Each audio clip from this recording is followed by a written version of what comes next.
RC, please come talk to this fine young man. Come over here. Come over here. I have someone in my group is black. Therefore, what I'm doing isn't racist. That's such a bad argument. Is this a fair way to treat a black man in 2022? Sir, we have the tape. Wow. I've never said the word.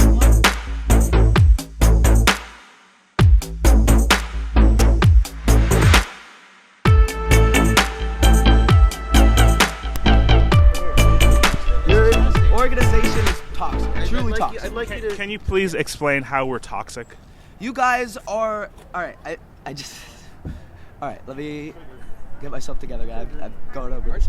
Basically, it's because you guys are a right-wing corporate anti-news organization. How are we corporate? We're a non-profit entity. You are funded by primarily wealthy individuals. You don't know that. How do you know that we don't have small dollar donations? You also have like small Bernie dollar Sanders? donations from people you've duped. That doesn't mean you're not primarily funded by rich people, and you're not part of a system. So that makes us corporate. So if a farmer has $2 million in his bank and he gives us... If you are doing the bidding of rich people after taking their money, yeah. Do you think you're we're more... at the very are we more... Can I ask a fair question? Are we more corporate than like CNN, a business who literally relies on a corporate business model? Well, look, someone else is bad, therefore I'm not bad. To report their news. That's what about it? No, I'm just asking a simple question. Would you agree that we are less corporate on a scale than CNN? There are different... When I was using corporate, I meant... in a broader ideological sense, rather than in a... CNN is literally a corporation. So we rely... But you guys are doing the bidding of corporations to a much greater degree than CNN. So that means we're toxic because we rely on individuals to pay for our news gathering? No, the individuals we rely on charitable who you rely donations. on primarily are extremely wealthy that? Individuals who want to make sure that your ideas get to people. So that's your evidentiary claim that we're toxic? That is one of that you are a part of a system that is spreading misinformation and disinformation. When have we ever done that? We were just talking about multiple cases. You guys claimed that there was massive instances of voter fraud in the 2020 election. Despite the fact that any investigation into that has found that there's been no such instances. You guys, how do you know that to be back in facts? 2017, doctored Did you know that the New York Times is being sued over that claim? The New York Times is being sued over their defamatory claims. Yeah, you sued someone because they said something slightly wrong in their article without the fact. That doesn't mean the general thing that you said isn't. Look, what's your name? I gotta just bargain with you, right? If you're gonna say that we're a toxic organization, and to prove that we're toxic, you've only said that we rely on charitable donations from people who you claim are wealthy without fact. Does that seem like I mean, like, come on, is this fair? Level with me, brother. Is this fair? You're trying to paint what I'm doing in a weird light with some weird rhetoric, but you know that you know for a fact that the majority of your funding comes from wealthy individuals. You don't. I know that. You know that. And you don't have to pretend that that isn't the case. You also know that the thing you're doing helps distract from the real issues. And this is the main point. What are the real issues? What are the real issues? Is it distracts from the main issues, from climate change, from Have you seen our investigation into green tech and into green jobs?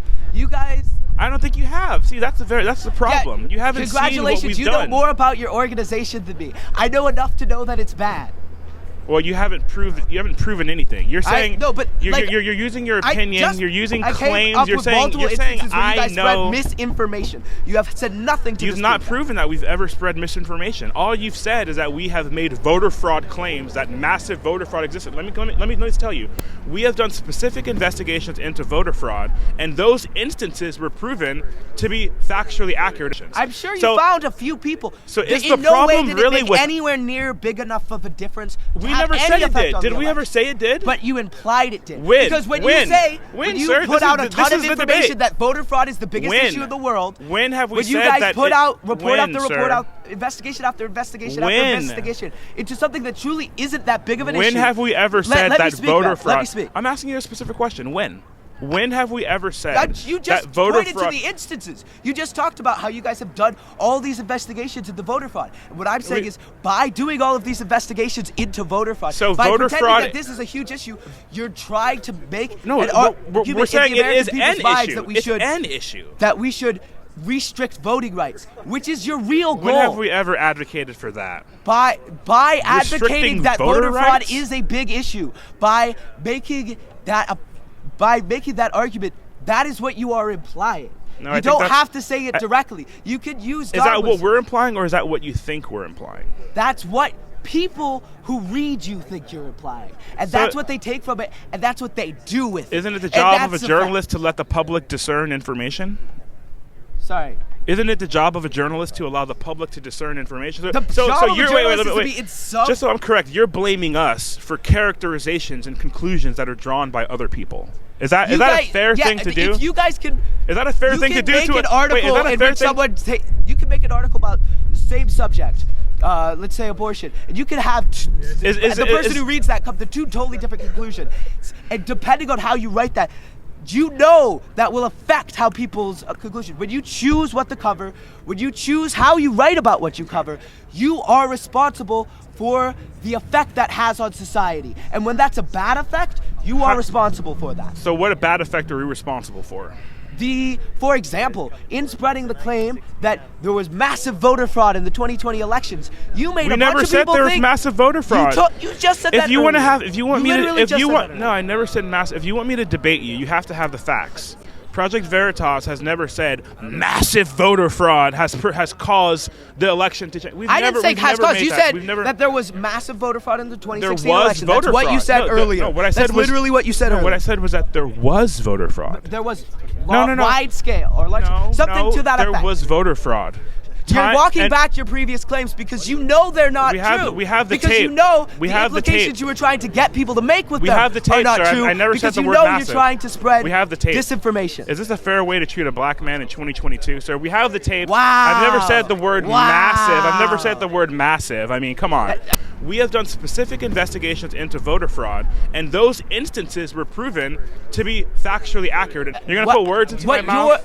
I'm calling out is a systematic thing that is racist. And you're just saying that, well, look, I'm black, therefore... Do you agree that voter fraud happened? That's less than 100 instances of voter fraud in the 2020 elections? Sure, but the fact that you made that a huge issue when it isn't is the problem. We didn't make anything, sir. When you guys decided to spend your time, your money, the money that was given to you by rich individuals to do exactly this, so what you're saying to discredit our democracy. Can I clarify? You're saying that's the problem. So you're saying we have an ethical responsibility not to investigate or not to cover voter fraud because... No, you have an ethical responsibility to choose what you cover in an or at least semi-unbiased manner. And you are the opposite of that. How have you been biased? How is that not the epitome of non-bias? Because you know that voter fraud, it's not because the idea that voter fraud is a problem, and we keep going in circles because you keep saying the same thing. The idea that voter fraud is a problem exists as a dog whistle to get people to take away voter rights.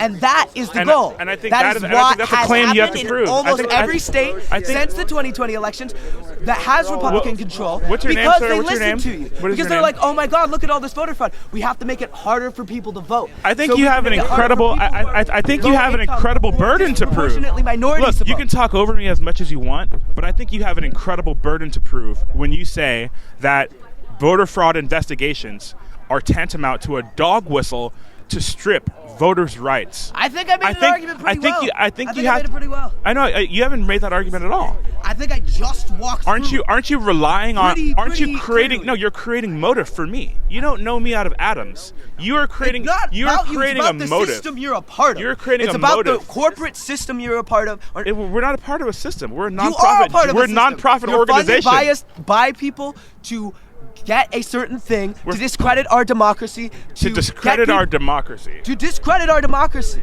And to discredit organizations that are here to help people like Planned Parenthood. So what is our ultimate motive? If we're trying to discredit democracy, what's our goal here? What are we like? What are we, worse than terrorists? I mean, what are we? Why are we trying? I didn't say that. You're putting words. Well, I'm asking you, what is our goal? Because that's a pretty strong word. We're dismantling democracy. You should be the one answering that question. What it's you your guys claim. clearly, it's what your claim. I can judge, it's your the only claim. thing I can judge is your actions. That's your claim. And your actions are I have clear. to explain your claim. You can't tell me what it means and why we are dismantling democracy. That's your claim. If I'm going to claim you're dismantling democracy, shouldn't I explain it? Isn't that my job? So why am I trying to? That's a pretty incredible thing to try to do. I think I did it pretty well, and you're just saying that. Oh wow, it's a big claim. Well, you haven't said anything against my claim. I put a pretty. Well, I'm trying to lead a horse to water here. I think you would agree that you're using hyperbole. That's pretty extreme here. No, and it's a pretty good point. No. You've not done anything. It makes sense. It's pretty rational that we want to dismantle democracy. That you guys are part of a system that is actively got people, that actively encourage people. All right, appreciate you. On that note, I'm going to continue dismantling democracy. What they did in January 6th to help trying to dismantle democracy. Shame on you guys. Shame on you guys. Thank you. Well, democracy will be, I don't know what's going to be left of democracy when we're done here on campus today, but pray. You guys pray. Know what you're doing. Thank you. Shame on you. Shame on you. Woo!